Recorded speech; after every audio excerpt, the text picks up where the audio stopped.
Ayan, magandang umaga o kaya tanghali na mga idol. Magluluto tayo ng ginataan. Ayan po ang bawang, luya. Tapos may siling green na nagpula-pula na. Tapos mayroon siling labuyo. Tapos itong gagataan ko mga idol, katang. Ito yung katang na to, hindi na lalaki, ganyan talaga yan. Yan mga idol ang iulam natin. Gagataan natin mga idol. Lagyan natin ng mga idol ng kalabasa at ampalaya, no? Buhay na buhay pa. Mga tatabayan mga idol. Yan ang iulam natin tanghalian dahil wala na natin ang isda. Yan ang iulam natin. Kaya mga idol, ilagay na natin lahat ng sahog. Ayan. Ilagay na natin mga sahog yung mga idol. Buhay pa tayo, pinuhugasan ko na yan. Oh. Yan eh, dalawang gata ang binili ko puro. Tapos ina muna isabaw natin agad ang gata. Yun, oh. Tapos iluluto na natin mga idol yan. Sasalan na sa ating kalde sa kalan. Yun mga idol ang ating katang, oh. Wow. Mamaya ilagay natin yung kalabasa dyan.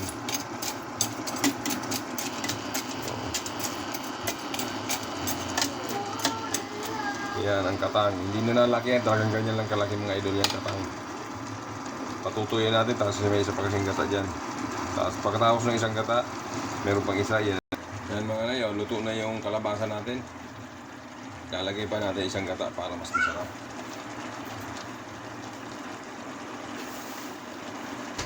Ginataang katang.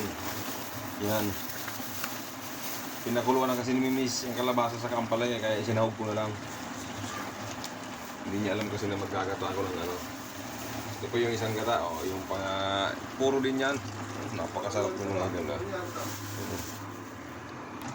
Ayan mga idol, yan katang natin, dyan mo natin, oh. Oh, napakasarap naman ito. Kalabasa, tapos may halong malunggay. Tapos mayroon pang ampalaya. Tapos katang. Yan mga idol, titikman na natin kung masarap ba yan ating niluluto. Grabe ang sarap. Mga idol, napakasarap. Nagpait-pait na masarap na matamis-tamis. Patuyin pa natin ng konti mga idol para lalong sumarap pa.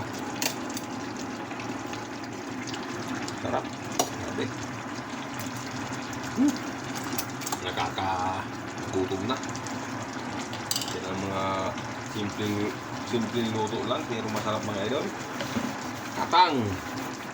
Yan mga idol, yung katang na yan, hanggang ganyan lang kalaki yan, hindi naman nalaki yan eh. Ganyan lang yan kaliit. Hindi katulad ng mga alimango, malalaki yan, alimasag, yan ganyan lang talaga siya. Yan mga idol, oh. Grabe, ang sarap yung mga yan, ang ating tanghalian mga idol. Tingnan mo naman. Patuyo-tuyo pa natin ng kaunti mga idol, dahil masarap yan. Masarap yung pagtuyo-tuyo. Kahit mayroon kaunti, pwede na. Ayan mga idol, luto na siguro to. Pwede na to.